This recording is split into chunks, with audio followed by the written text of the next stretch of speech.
Bienvenidas, bienvenidos a este programa de nuestra serie La Justicia que Viene, los retos de la inteligencia artificial aquí en Justicia TV. Hoy vamos a hablar de un tema que va a ver que le va a interesar mucho porque en realidad tiene que ver con nuestra vida cotidiana, con la vida de todas las personas en todo el mundo, no solamente en México, y además que es de una enorme actualidad precisamente por los desarrollos tecnológicos y en particular por la evolución y además una evolución que como sabemos tiene una velocidad ingente de las tecnologías en materia de inteligencia artificial. Isabel, Cecilia, un gustazo que estén con nosotros aquí en Justicia TV. Y yo creo que lo primero que les tengo que preguntar es ¿de qué estamos hablando cuando hablamos de privacidad? ¿Y de qué estamos hablando cuando estamos hablando de datos personales? Que además son temas que obviamente tienen una correlación. Ya vi que se preguntan quién de las dos entra primero. Entra primero Isabel. Muchas gracias. Gracias, Pedro. Gracias, Ceci. Es un honor y un gusto estar con ustedes. ¿De qué estamos hablando cuando hablamos de privacidad y de protección de datos personales? De un derecho autónomo, de un derecho humano autónomo, independiente, que en mi opinión es el derecho humano del siglo XXI, ¿no? Porque si algo somos hoy en día, por el uso de las tecnologías disruptivas, emergentes, como ustedes quieren llamarlos, que ya más que eso son cotidianas, es una identidad digital, ¿no? ¿Cuánta gente conocemos en redes que creemos que conocemos de toda la vida? Y eso solo son tratamientos, lo que somos en el mundo digital son datos personales, ¿no? Entonces, para mí es el derecho humano del siglo XXI. Sí, y a ver, pero dice dos cuestiones interesantes. Dice, son derechos autónomos e independientes. ¿Eso qué quiere decir? Es decir, que no forman parte de otro derecho más amplio. No sé, estoy pensando, no forma parte de la libertad de expresión, no forman parte del derecho a la autonomía personal, no forman parte del derecho a la igualdad, sino que son derechos que tienen una identidad jurídica, diríamos en este espacio de Justicia TV, jurídica propia. Sí, ¿por qué ese sí? Sí, totalmente, porque incluso tiene sus propios principios, tiene su forma propia de ser ejercido, pero creo que hay que remontarnos para entender por qué es autónomo a los orígenes de la protección de datos personales en nuestro país, particularmente en México. A principios del año 2000, cuando hay un cambio, un cambio en el partido que llega al poder, con él ese sexenio también se emite o se aprueba una ley de transparencia y acceso a la información pública. Y hago mención a esta ley porque es a partir de esa ley que durante las discusiones para su aprobación se discute la necesidad de proteger los datos de las personas que había en los archivos gubernamentales. Okay. Es decir, nosotros hacemos trámites, tenemos una interacción con las oficinas gubernamentales cotidiana y en los archiveros públicos, hablando de archiveros del sector público, digamos, hay una serie de datos nuestros, nuestro domicilio, nuestra edad, nuestro nombre, datos que nos identifican, que nos hacen constar una situación propia, ¿no?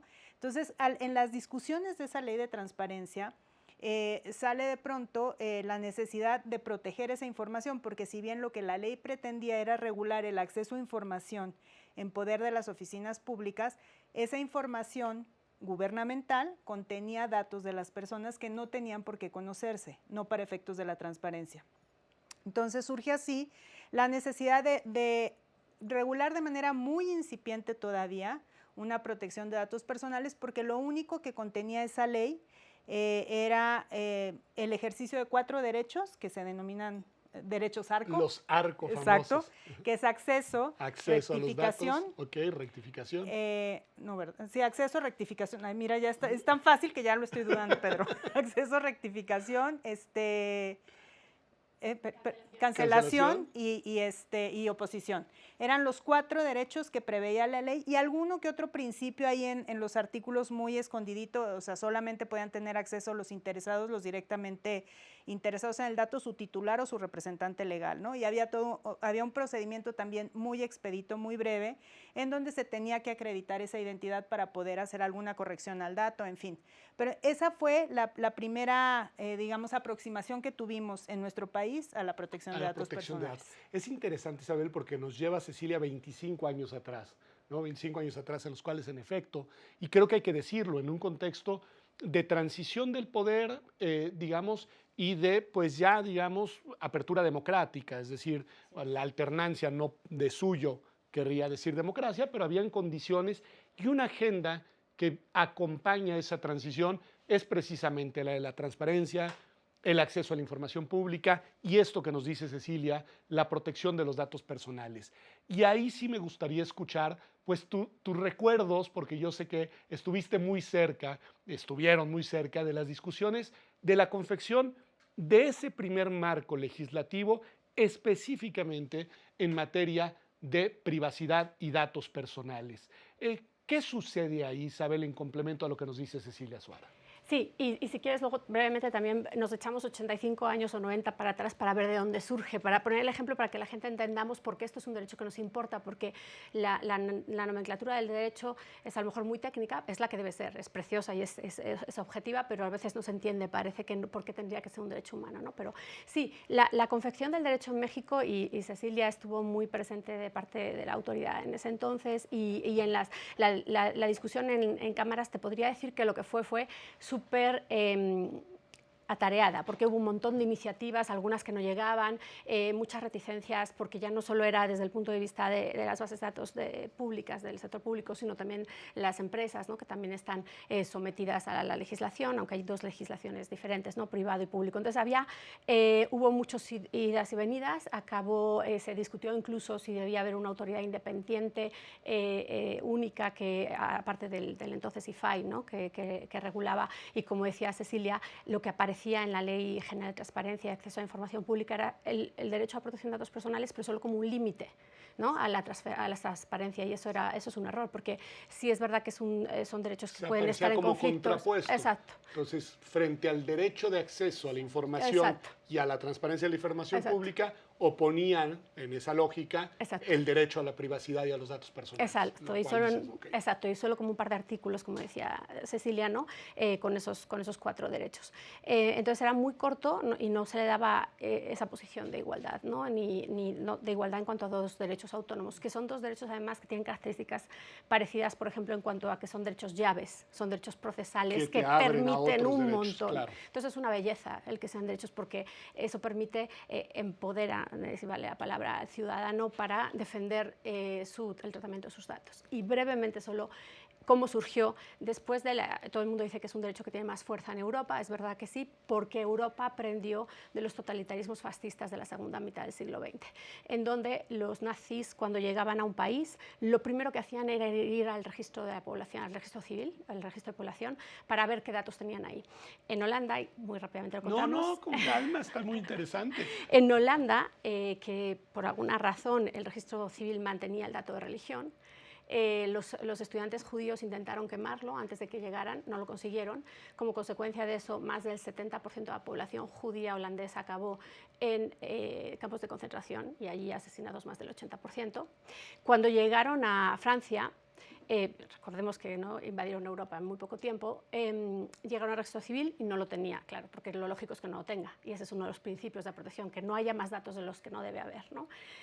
Porque los datos son algo muy jugoso que todo el mundo quiere, porque cuanto más datos tienes, más tienes a la persona. Este es el ejemplo, estamos hablando de 1939, del 39 al 45, ponle 42.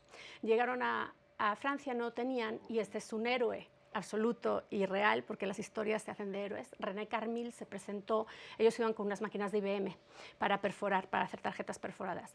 René Carmil se presentó como voluntario para hacer ese trabajo de preguntar pero sin que supieran que estaba en la resistencia. Y manipuló la máquina de IBM para que no computara la respuesta cuando se tomaba de la religión. Gracias a este héroe anónimo que acabó en un campo de concentración asesinado, entre el 20 y el 25% de la población judía francesa acabó en un campo de concentración, 80% asesinados, pero fíjense la diferencia. Y eso habla de que el tratamiento, quien tiene un dato personal, tiene a la persona. Te voy a subrayar 3 de las cuestiones que has dicho que me parecen importantísimas. La primera tiene que ver en cómo el contexto de mayor riesgo para estos derechos, como para todos los demás, pero estamos hablando de privacidad y datos personales, el de mayor riesgo es el de los estados autoritarios y los estados autocráticos, y en este caso los estados totalitarios. 2, algo que me parece muy interesante, cómo la salvaguarda de nuestros datos frente a los poderes puede ser una condición muy importante para el ejercicio no solo de nuestras libertades, sino en el caso concreto incluso de nuestra vida.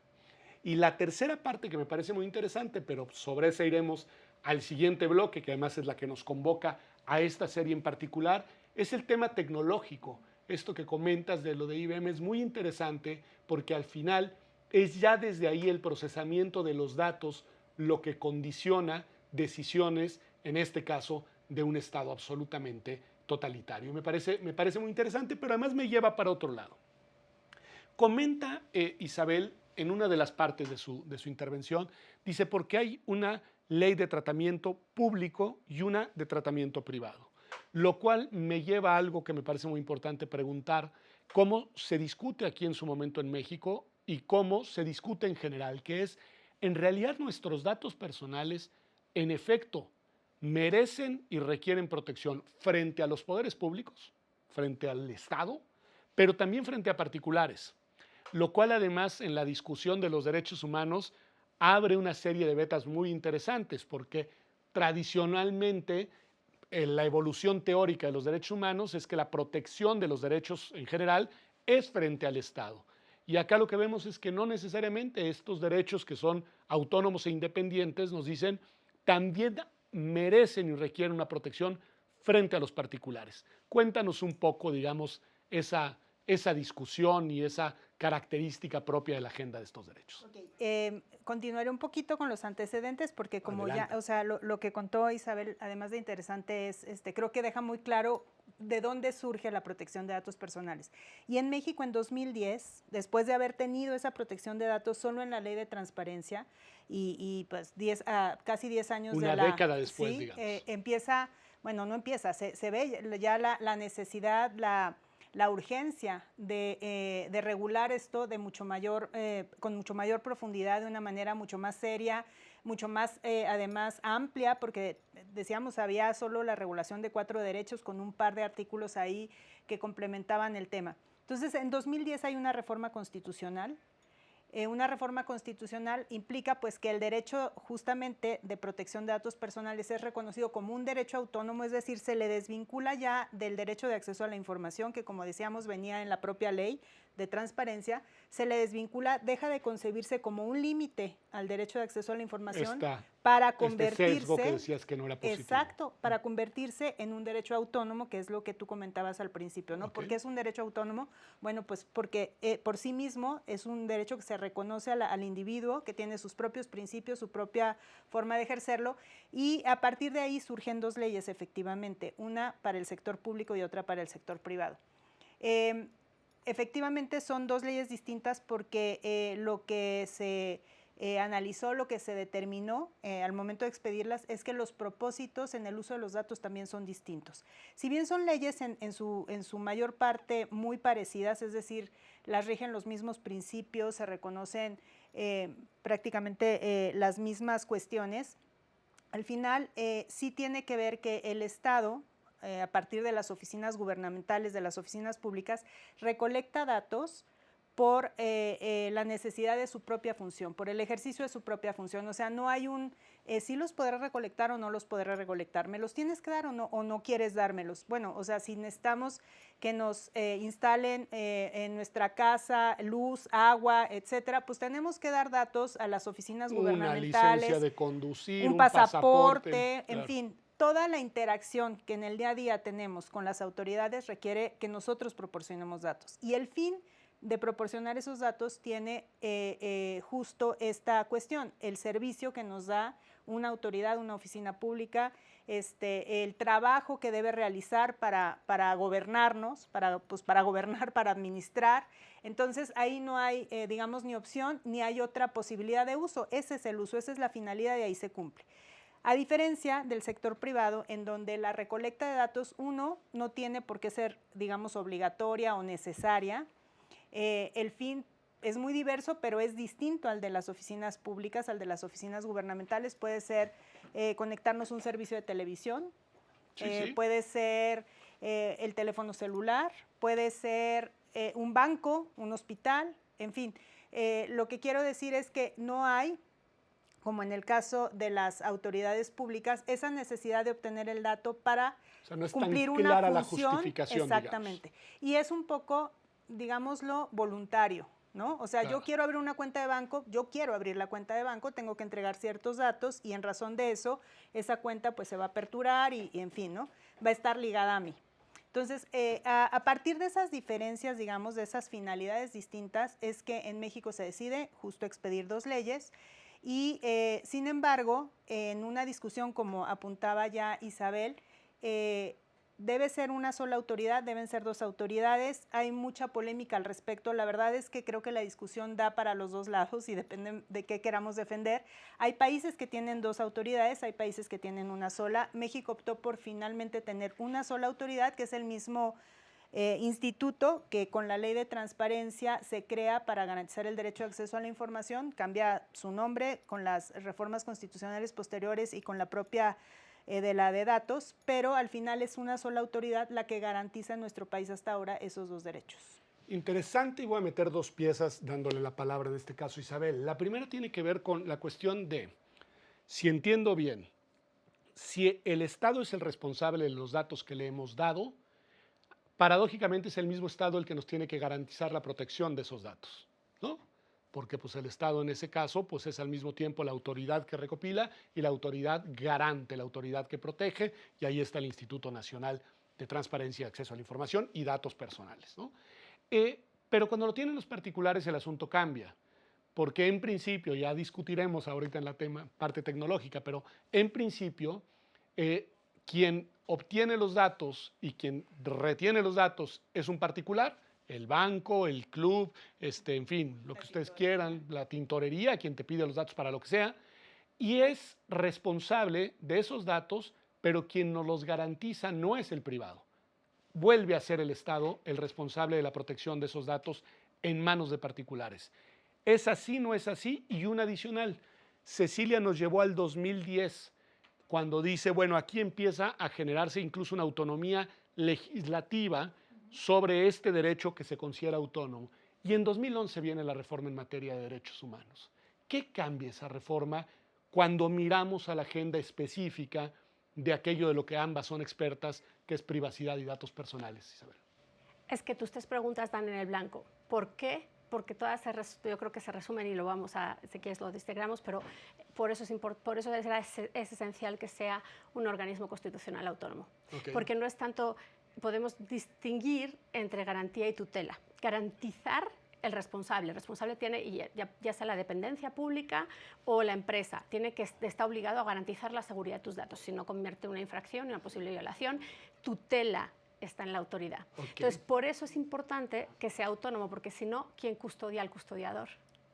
Por eso, o sea, dices, en este caso podríamos hacer un ejemplo paralelo entre que las dependencias que tienen tus datos, ya sea a nivel federal o local, como las empresas, están sometidas al organismo. Entonces hay que diferenciar entre la garantía, que son los responsables, que serían responsables tanto el particular como el público. Están sometidas a las mismas infracciones y a las mismas violaciones. Las consecuencias, digo, las infracciones tienen unas consecuencias diferentes en el ámbito público que en el privado, pero son infracciones y violaciones que dirimirá el órgano que tutela. El órgano que tutela es el INAI. Por eso es esencial que sea autónomo, porque si no, te pasa justo lo que tú estás diciendo, que el que controla se controla a sí mismo y por lo tanto, ¿cómo se va a multar, a sancionar, ¿no? Sí. Sí, incluso, es que es muy buena la respuesta de Isabel, porque incluso esta discusión se da desde la Ley de Transparencia en 2001. Es decir, ¿qué naturaleza jurídica debe tener la institución que en ese caso primordialmente garantizara el derecho de acceso a la información y tutelara de alguna manera los datos personales? Ya vimos que solo en posesión de autoridades. Y la discusión se dio ampliamente. Había quien decía, tiene que ser un autónomo desde el principio. Había quien decía, no tiene que ser un autónomo, pero hay que darle cierta independencia. Al final esta fue la opción que quedó en la ley. Y es hasta es decir, la que no fuera autónomo, pero aún siendo un organismo descentralizado, que esto tiene que ver con que es más independiente del Poder Ejecutivo. Pero forma parte de la administración pública, digamos. Pero tenía características muy particulares que le daban una independencia aún mayor que el resto de los descentralizados, ¿no? Era un órgano colegiado. A sus titulares, los integrantes de este órgano colegiado, no los nombraba nada más el presidente de la República ya, sino que eran sometidos, era una propuesta del Poder Ejecutivo al Senado, en donde bajo ciertas reglas se elegían tenía una autonomía operativa y de presupuesto, en fin, una serie de características que le daban esa independencia. Sin embargo, ahí estaba latente la autonomía y la necesidad de que así fuera, porque como ha explicado Isabel, justamente se presenta este fenómeno, ¿no? En donde el que garantiza es también el que posee los datos. Y al final, en la reforma de 2014, finalmente se le dota de autonomía al Instituto Nacional de Transparencia y Acceso a la Información.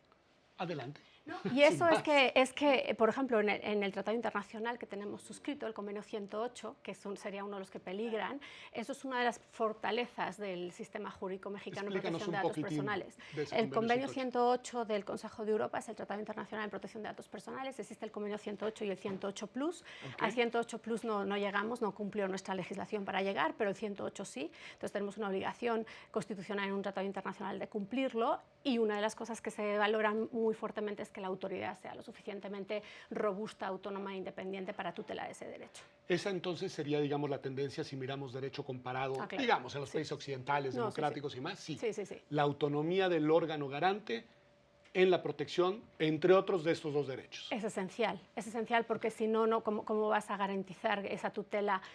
Por ejemplo, es que estemos, a lo mejor para que bajarlo a la práctica, estamos hablando de que alguien tenga derecho a su expediente médico en el IMSS o en un hospital privado. O en un hospital privado. Sí, pero si en el ejemplo que habías puesto, en el IMSS es importante porque si el que te tutela está dentro de la administración, ahí es donde, ¿no? O sea, en el régimen público es donde hace un poco para quiebra. Que incluso la tutela sea verdadera. La misma, tanto ante las autoridades como ante los particulares, necesitas que la autoridad sea independiente que la ejerce sea independiente de ambos. Pues porque hay que bajar a la práctica cuando hablamos de derecho llave, ¿en qué estamos hablando? En poder acceder a tu expediente clínico, a tu expediente laboral, porque decía Cecilia, es verdad, la diferencia entre los dos regímenes, pero en el entorno privado el tema laboral, la voluntariedad se queda un poquito ¿no? O sea, sí es cierto que yo quiero trabajar, pero bueno, a lo mejor necesito trabajar. Y entonces ahí no se necesita, la empresa actúa un poco como decía Cecilia, en las dependencias, pues ahí no te tengo que pedir consentimiento porque necesito tratar tus datos, igual que para pagar impuestos, pero ¿qué tanto estoy?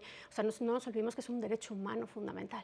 Y de alguna manera podríamos decir que el tema tiene que ver con que yo pueda acceder a los datos, a mis datos, pero también que me garanticen que nadie más puede acceder a los mismos y utilizarlos. Claro. O sea, salvo que haya mi consentimiento. Exacto.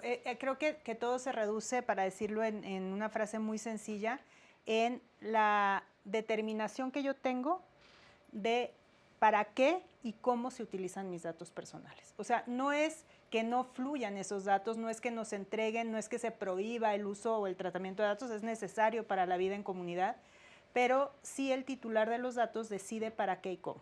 Y creo que ahí está como el centro del derecho a la protección de datos personales. En el momento en el que de manera voluntaria, autónoma, informada, o sea, cumpliendo una serie de principios, yo decido que sí se trate.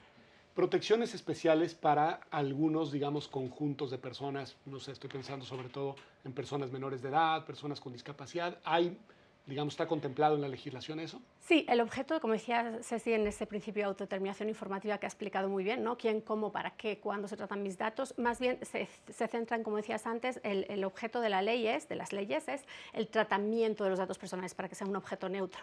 Entonces hay que ir sobre el concepto de dato personal y sobre el tratamiento de los mismos y, por lo tanto, no solo esos grupos vulnerables, sino específicamente conjuntos de datos más específicos de los que se requieren unas garantías más importantes, que normalmente se llaman datos sensibles, ¿no? Que ideología, religión, afiliación. Lo que además, digamos, desde el origen nos comentabas que era muy importante. Origen racial, salud, lo que puede generar una discriminación grave. Cuestiones que tienen que ver con cuestiones personalísimas de tu identidad y de tus particularidades propias. Exacto. Me parece muy importante. Última pregunta en este bloque, Ceci.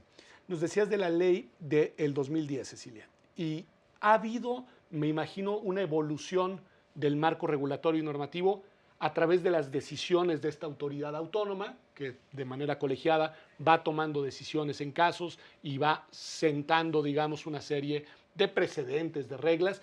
¿Y ha habido o no ha habido modificaciones a la legislación en la materia específica de datos personales? ¿Relevantes? No. Tenemos la misma ley desde hace varios años. Pues desde entonces, que es propiamente es 2011 la ley, en 2010 es la reforma constitucional, 2011 la ley del sector público y después la ley del sector privado. Pero en esos años no hay reformas sustantivas. De hecho, por ejemplo, en el marco europeo hay un cambio de la directiva de 1995 al reglamento de datos que tiene una evolución importante, donde hay incluso reglas distintas para el consentimiento. En fin, hay una evolución en la normatividad que nosotros no hemos tenido. No quiere decir que la autoridad no haya interpretado de manera, en algunos casos, más novedosa o más o de otro modo la propia ley, pero las reformas como tales no las hemos tenido. Y si yo quiero entender cómo está regulado este tema, ultimísima pregunta, tengo que mirar obviamente la ley, tengo que mirar las decisiones de las autoridades, porque pienso también, me imagino, en las autoridades de las entidades federativas, y también merece la pena mirar o no mirar decisiones del Poder Judicial. Sí, alguna, hay que mirar, a ver, dependiendo del sector público o privado, ¿no? Ley, reglamento, lineamientos, ¿no? Y medidas, ¿no? de guías, el INAI ha sido bastante prolífico, y sí, hay algunas decisiones judiciales en cuanto, por ejemplo, el sector financiero, ¿no? La Corte tiene algunas cuestiones, pero creo que, como decía Cecilia, le falta mucho, y sobre todo no todas las resoluciones del INAI son todavía públicas porque están sujetas a un proceso de recurso judicial, entonces todavía no están abiertas, pero sí hay muchísimo para ver. No, es que me parece muy interesante, y con esto cierro el bloque, porque esto nos permite ver en dónde estamos desde el punto de vista del marco normativo, del marco regulatorio, de las decisiones de las autoridades, de cara al otro tema que nos convoca aquí, porque tiene que ver con los derechos, que son el tema medular de esta edición, pero por supuesto con el tema de la tecnología y en particular de la inteligencia artificial. Así que quédese con nosotros, que ya volvemos acá, a Justicia TV, a este programa de nuestra serie, La Justicia que Viene, los retos de la inteligencia artificial.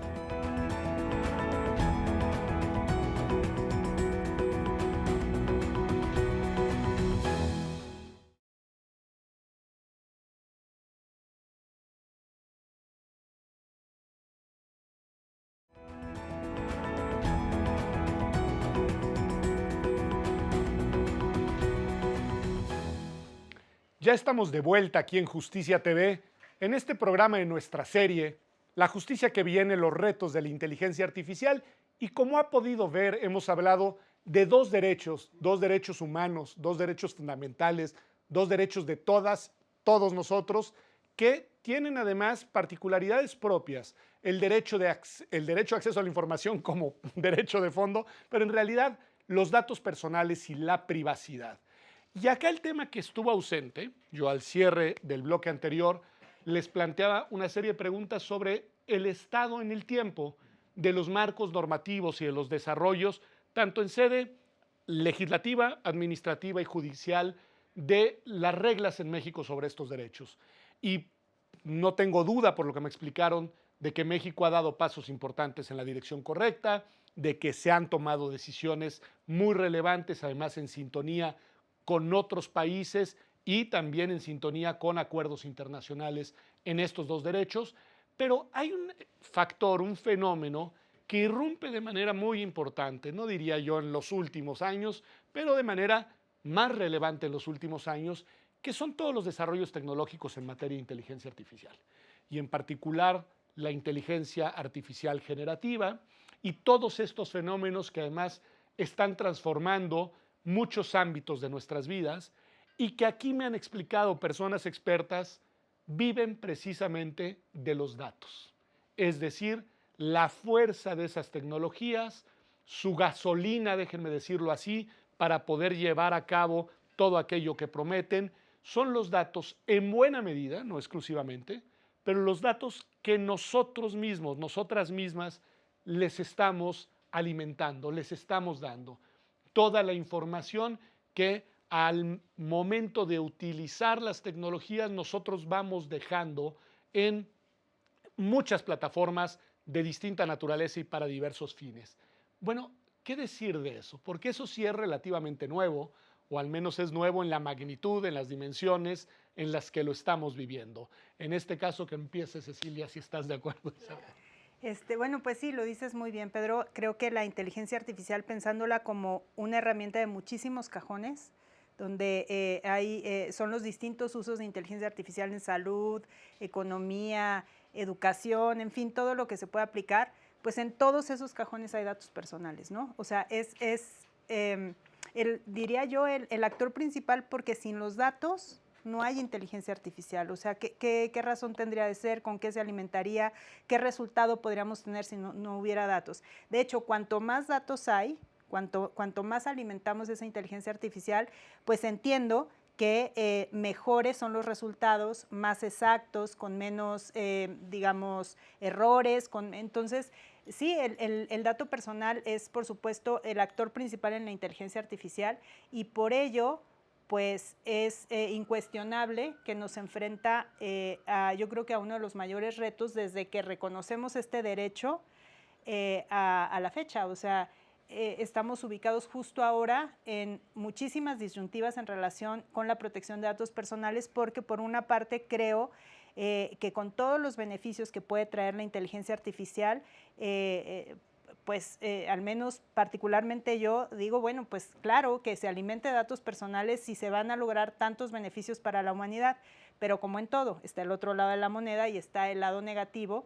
y tenemos pues múltiples ejemplos en la historia de que no podemos confiar a la ética, no podemos confiar a la buena fe ni a la confianza, el buen uso de las cosas, ¿no? Entonces, pues sí se requieren contrapesos, ya sean institucionales, legales, y en este caso creo que en materia de protección de datos personales no es la excepción. Y es un desafío, me imagino, de una magnitud grandísima, porque voy a poner, a partir de lo que tú nos acabas de decir, y te lo traigo a ti, Isabel, pues digamos como en términos muy prácticos lo que yo veo, porque ustedes me decían en el bloque anterior, bueno, uno da sus datos, en algunos casos porque los tiene que dar, sobre todo frente a autoridades estatales, en otros datos porque decide darlos con las reglas con las que los dé, las reglas de privacidad que hayan, pero en realidad uno sigue siendo, de alguna manera me decían, pues el propietario de sus datos y quien autoriza qué se puede hacer con ellos.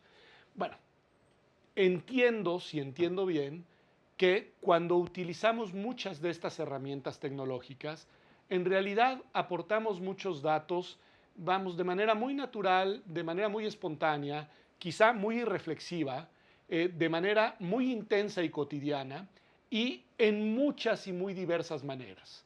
¿Qué pasa con ello? Porque no en todos los casos hay una suerte de consulta de si queremos dar determinada información en específico, o cuando menos no hay conciencia de que le estamos dando.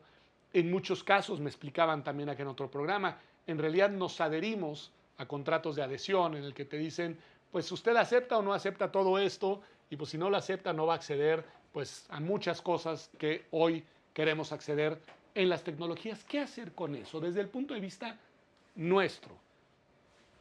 Muchísimas preguntas, que Pedro, y como siempre es importantes. A ver, primero creo que qué hacer con esto, ser más responsables y ser más diligentes. Es absolutamente claro y necesario que se necesita regulación para tutelar y para decirle a los responsables lo que pueden y no pueden hacer, pero ojo, también parte de nosotros. Yo creo que nos hemos adentrado en el mundo digital con mucha tranquilidad, con mucha facilidad, sin saber las reglas, y que igual que tu mamá te explicaba que no podías dejar la puerta de tu casa abierta y no se te ocurre salir y no cerrar la llave, en el mundo digital no tenemos esos, y además no tenemos ninguna tolerancia a la frustración, con lo cual en esa pregunta que tú haces es muy claro, dices, es que a veces no te preguntan, si no te preguntan puede estar pasando dos cosas, o que es un modelo que no está cumpliendo las reglas en México, o que sea un modelo que no esté sujeto, ¿no? En esa parte de que sea internacional, porque como ahora ya estamos muy globalizados, ¿no? Pero pues lo cual además es cierto, es ¿sí? que son, digamos, sí. un fenómeno global, para no decir más, ¿no? No, exacto, pero no nos hemos dado cuenta que estamos viajando, y que si fuéramos a otro país a lo mejor nos estaríamos dando cuenta de que ahí pegar un chicle en un piso está penado de una manera diferente, y no nos estamos dando cuenta de eso, y nos estamos dando cuenta, está bien que las autoridades hagan su trabajo, que la legislación es su trabajo, pero también nosotros, ¿no? O sea, igual que, entonces ahí hay, por eso se habla también de modelos internacionales, y nos deberíamos sentir muy honrados y muy felices de tener el modelo de protección constitucional hasta ahora que tenemos en México, porque si bien todavía la capacidad o sea, no se ha llevado a cabo, entre otras cosas porque en la autoridad no se le dio el mismo peso a un derecho que al otro, y se quitaron muchos recursos para, ¿no? Entonces, es de 1 a 10 la relación en la que se le da peso en la autoridad, ¿no? ¿Entre cuáles derechos? Entre acceso a información y protección de datos, okay. ¿no? En cuanto al personal dedicado. dedicado. Se ha cuidado más sí, el acceso a la información que el dato. O sea, el dato objetivo en cuanto al personal dedicado, ¿no? Un 10%, un poquito más del INAI está dedicado a datos personales, ¿no? Entonces, pues eso también habla de qué tantos resultados puedes dar, ¿no? Siendo un derecho muy complicado, porque es un procedimiento en forma de juicio con muchísimos principios y derechos que tienen que atender. Pero bueno, diciendo eso, si una aplicación, si un sistema no te lo pregunta, pregúntatelo primero si es legal. Porque si no te lo pregunta, si fuera legal, te lo va a preguntar y te va a hacer consciente. Otra cosa es que nosotros, como tolerancia a la frustración, estamos sí. Ah, no, pero ahí ya está pasando a ti. Y ojo, aún así, ese sí, si te está pidiendo algo que no debe, puede ser nulo de pleno derecho, porque no se nos olvide que es un derecho humano, de tercera generación. Entonces, no se puede pedir todo lo que se quiera, aún tengas el consentimiento. Ok, no pueden disponer de todos los datos, aún con el consentimiento, dirías tú. No. Porque el consentimiento, como dice Isabel, es algo que en esto se suelta a una velocidad enorme y además hay una dimensión de lo que nos dices que es muy importante. Quiero pedirte tu opinión, Cecilia, que es esta dimensión global. Es decir, más allá de que las grandes empresas de la industria tecnológica pues tienen su sede en algunos países y podemos ubicar que unas están en China, que unas están en Estados Unidos sobre todo, que por ahí, en fin, en realidad operan a nivel global.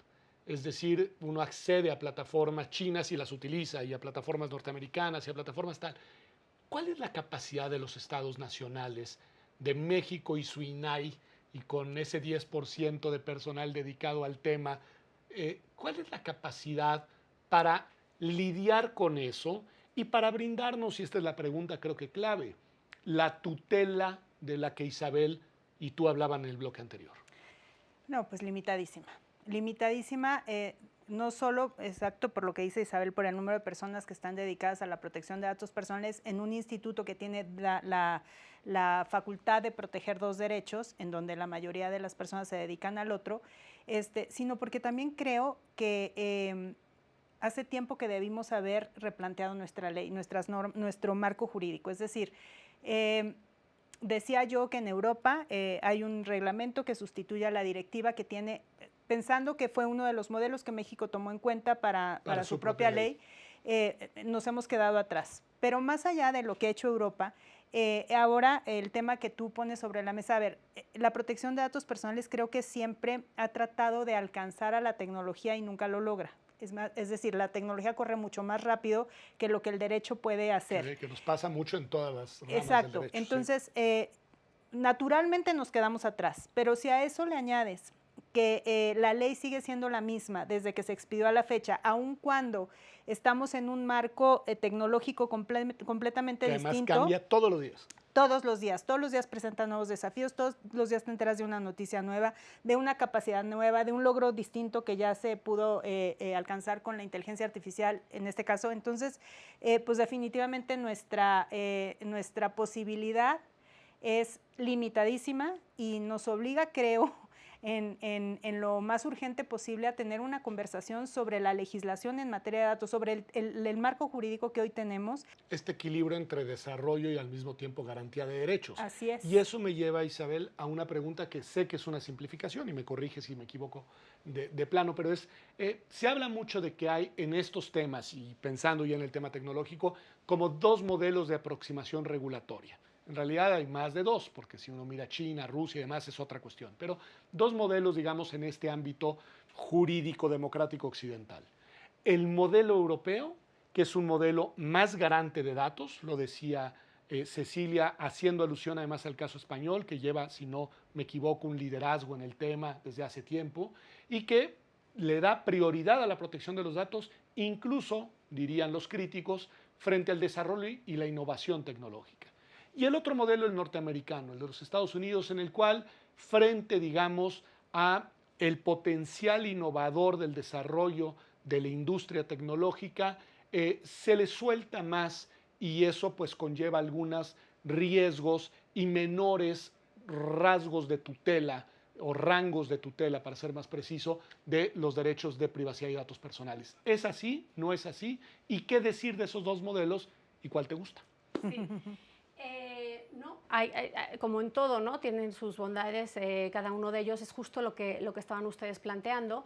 Tiene que ver también con la historia de cada país, de cada entorno, ¿no? Como estábamos hablando. En el derecho europeo se pone al ser humano en el centro, y entonces, pero también es cierto que como hay menos innovación en Europa, hay menos empresas de tecnología, pues esa parte como que se pueden dedicar se dice siempre que Europa es buenísima haciendo leyes, pero luego no a la hora de ponerlas en práctica, porque puede frenar la innovación, y eso no queremos nadie, ¿no? Y menos en un mundo globalizado en el que, como tú dices, hay otros países que desde luego no van a estar para nada pensando en los derechos humanos, ¿no? Como China, pero pueden estar tratando esos datos, y entonces ¿de qué nos sirve poner una reja alrededor del sacrosanto derecho si del otro lado no lo van a cumplir y paramos la fortaleza de los otros sistemas? Lo que hay que llegar es a un régimen de acuerdo entre los principios y los valores de los sistemas democráticos, el estadounidense y el europeo, por simplificar.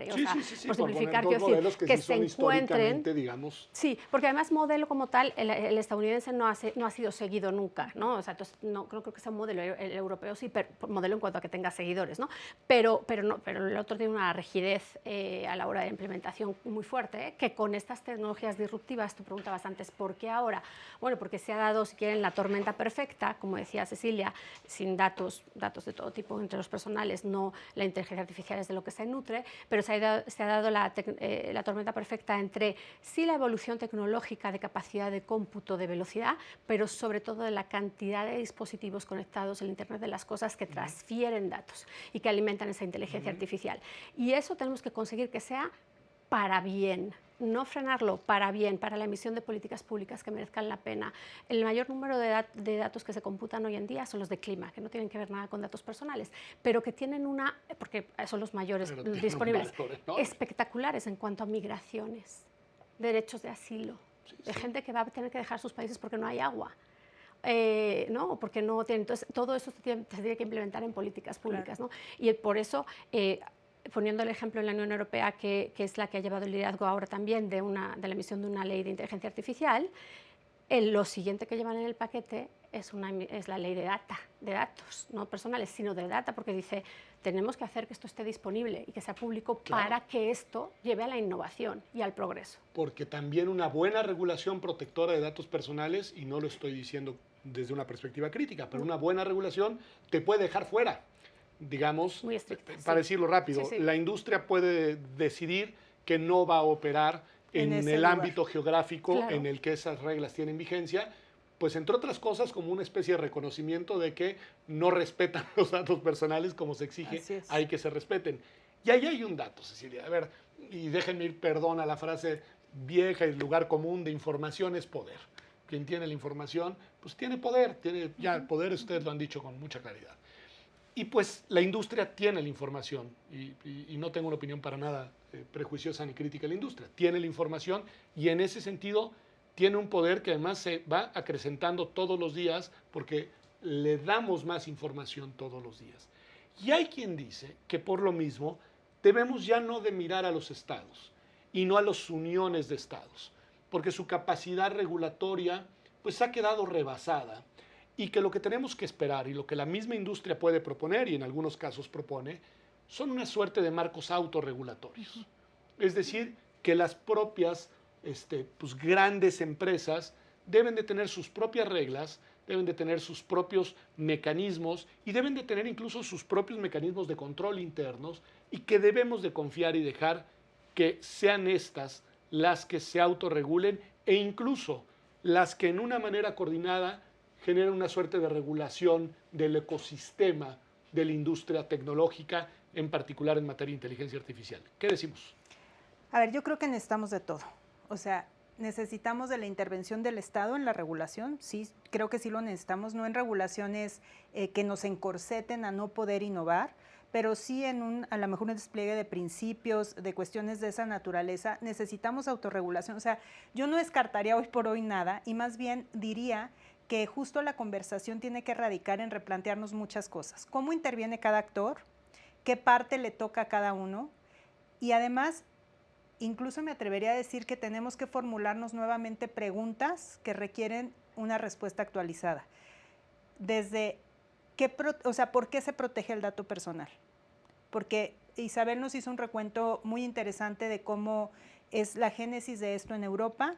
Y realmente el dato personal surge como un límite frente a la autoridad. No invadas mi espacio que no es necesario que invadas para tus funciones, ¿no? Entonces hay límites, no tienes por qué conocer mi religión. Pero yo no sé si la respuesta a esa pregunta hoy es suficiente, porque yo más bien diría, ¿por qué protegemos hoy los datos personales? ¿Por proteger la privacidad de Isabel o queremos proteger esos datos personales y el tratamiento de esos, el uso de esos datos personales, también para saber hasta dónde queremos que llegue el potencial de la inteligencia artificial o a dónde sí queremos que llegue y a dónde no? O sea, creo que el elemento o el componente de inteligencia artificial la pregunta, dirías. Cambia ya pregunta y respuesta. Y entonces eso ya nos lleva a una ruta, creo, de repensar el derecho en esta materia. Y para agregar una cosita nada más. Me parece interesante, pero... creo que no podemos seguir pensando en la forma tradicional de regulación ante las innovaciones que está presentando la tecnología. Entonces, más bien yo me iría desde el principio, reformular preguntas, reformular respuestas y reformular la parte que le toca a cada uno de los actores en razón de ese análisis que hagamos. Me parece muy interesante y ahí voy a colocar como un par de cuestiones. La primera tiene que ver con algo, digamos, más como marco de referencia para la reflexión, porque en la primera parte del programa ustedes aludían a datos personales muy vinculados con información sobre nosotros. Sí. Hoy en realidad el tipo de datos que suministramos las personas a las distintas plataformas son imágenes, son prácticas de consumo, son preferencias, son deseos, son aspiraciones. Es decir, es mucho más complejo el tipo de información que va quedando ahí y creo que ese es un dato que hay que tener en cuenta porque cada uno de los me gusta y cada una de las fotografías que uno sube. Sí, y si me cada apuras, uno eso dice mucho más de nosotros que los datos que antes nos preocupaban. Dice quiénes somos de una manera mucho más global que si tenemos un estado civil X o Z, ¿no? Entonces, ese dato me parece que es muy importante. En la línea de investigación sobre Derecho e Inteligencia Artificial del Instituto de Investigaciones Jurídicas, que con Pablo Pruneda coordino y de la cual ambas son parte, hay dos particularidades que me parecen dignas de ser destacadas que tienen que ver con esto que decía Cecilia, y voy contigo, Isabel. Una de ellas es la interdisciplina, es decir, la necesidad de que aquí ya no seamos solamente las personas abogadas las que pensemos en el tema de regulación o de gobernanza, como dicen quienes además me convencen. Y por el otro lado, el tema del diálogo entre actores diversos. La academia vinculada con el sector público, pero también, por supuesto, con la propia industria, pero también con el sector social en sentido amplio, porque este fenómeno trasciende a cada uno de los cajones, ya no solo disciplinarios, sino también de los sectores, digamos, de ese complejo mundo social en el que vivimos. ¿Qué dirías de eso? Porque estamos de verdad viviendo en un mundo paralelo. En un mundo digital paralelo de verdad. Estamos empezando a tener entidad verdadera en un mundo paralelo, con lo cual estamos pensando el derecho de nuevo. Entonces ya no es el derecho y la regulación y la gobernanza, la administración, todo en el mundo digital. Ya no solo son pedacitos, ahora ya somos, vivimos. Tenemos ¿no? una vida. Exacto, Sí, exacto. Y las nuevas generaciones cada vez más, con lo cual entonces vas a tener todos los problemas que tienes en tu mundo real, físico, los vas a tener en el digital, y no son quimeras ni elucubraciones, todo, ¿no? El mundo del trabajo. Pero apuntando a lo que decían, para cerrarlo un poquito, sí es cierto lo que decías de empresas y ¿no? las empresas potentes, pero no se nos olvide que los estados tienen cosas particulares que pueden ser absolutamente dañinas en el ejemplo histórico que poníamos, pero la historia está condenada a repetirse. Entonces vamos a mantener en la cabeza el pan-out. El pan-out que paramos, que era el padrón de usuarios de telefonía, que daba acceso sin orden judicial a las fuerzas y cuerpos de seguridad del Estado a nuestros datos biométricos. Ojo, porque eso no, o sea, quiero decir, eso se ganó hace un año y medio, ¿no? La tentación y la tendencia de los estados, no solo del nuestro, de los estados, a controlar y a controlar toda la información, nunca va a dejar de estar. Nunca, porque eso ustedes hablan de beneficios sociales que también se dan, pero también hablan de impuestos que mantiene el Estado. Y está muy bien, que todos los que tenemos que pagar impuestos los paguemos, pero ¿qué se hace después con eso? Entonces, ese es el punto. Entonces dices, bueno, ¿por qué? Si es gobernanza, porque vas a tener que hablar de quién. Yo también diría que a esas grandes 4 o 5 empresas a lo mejor tampoco ni siquiera quieren ser ellos los que decidan. Es una carga muy importante. Pero sí, y que además dices, bueno, y si el otro no cumple, ¿qué tengo yo? ¿No? O quién. pero sí esta combinación que decían ustedes dos de gobernanza, de interdisciplinaria, de meter regulación con nuevas formas de regulación por la velocidad de los cambios, y no solo la velocidad de los cambios, sino que tenemos que entender que las estructuras en las que se mueven, en las que nos movemos son nuevas, y entonces tenemos que tener a toda esta gente para que nos explique y que nosotros sepamos desde el punto de vista jurídico y desde el punto de vista filosófico. Hay que volver a los básicos porque estamos creando una cosa nueva. Entonces hay que saber, hay pocas cosas de las que estamos ciertos, pero hay cosas que sí estamos ciertas. Del deber ser, ¿no? Tenemos que llegar a este acuerdo, como decía Cecilia, de autorregularnos y decir hasta aquí queremos llegar, hasta aquí no. Y sabiendo en esta complejidad que nosotros, a lo mejor alguien no lo cumple a nivel global, ¿y qué va a pasar? ¿Qué tipo de democracias queremos ser? ¿Qué tipo de estados de derecho queremos ser? ¿Y qué tipo de sociedades queremos tener? Ceci. No, que además, conforme a lo que está diciendo Isabel y que has comentado tú de alguna manera, Pedro, o sea, sí es un tema, es otro problema más hacia la discusión, y es que vemos un fenómeno en el mundo donde los gobiernos absolutistas parecen estar creciendo, y a la par la inteligencia artificial evoluciona, y eso es todavía un problema mayor, porque en un entorno de democracias fuertes, sólidas, consolidadas, parecería más fácil discutir, llegar a acuerdos, transitar hacia esquemas que nos convengan a todos como colectivos, y en las autocracias la cosa cambia.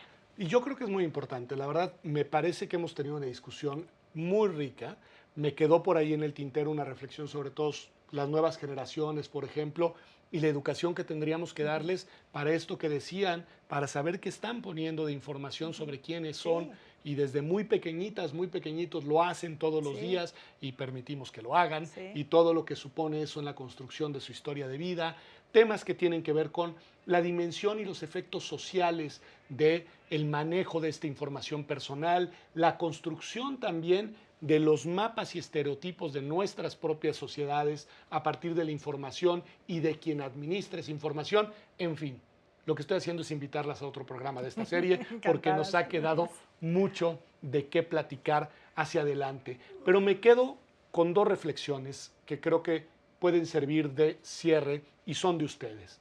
La primera, la necesidad de una reflexión filosófica, axiológica, ética profunda de qué queremos y a dónde queremos ir. Y esa discusión es la que nos puede servir como brújula y como faro para saber qué tipo de gobernanza, qué tipo de regulación, qué tipo de marcos normativos. Y eso me lleva a tu reflexión de cierre, Cecilia, que es cierto. No es lo mismo, nunca lo ha sido, abordar un tema complejo y al mismo tiempo desafiante y al mismo tiempo interesante y al mismo tiempo prometedor, pero también con sus riesgos y dificultades como la inteligencia artificial, desde una perspectiva de los derechos, de nuestros derechos humanos, en este caso a la privacidad y a los datos personales, que desde una perspectiva del poder y las lógicas de las personas que los detentan. Si no logramos abordar este tema desde la perspectiva de los derechos, probablemente viviremos en unos entornos autocráticos que nunca hubiéramos imaginado hace apenas unos pocos años. Gracias por habernos acompañado a este programa de nuestra serie, Los retos de la inteligencia artificial, la justicia que viene, aquí en Justicia TV.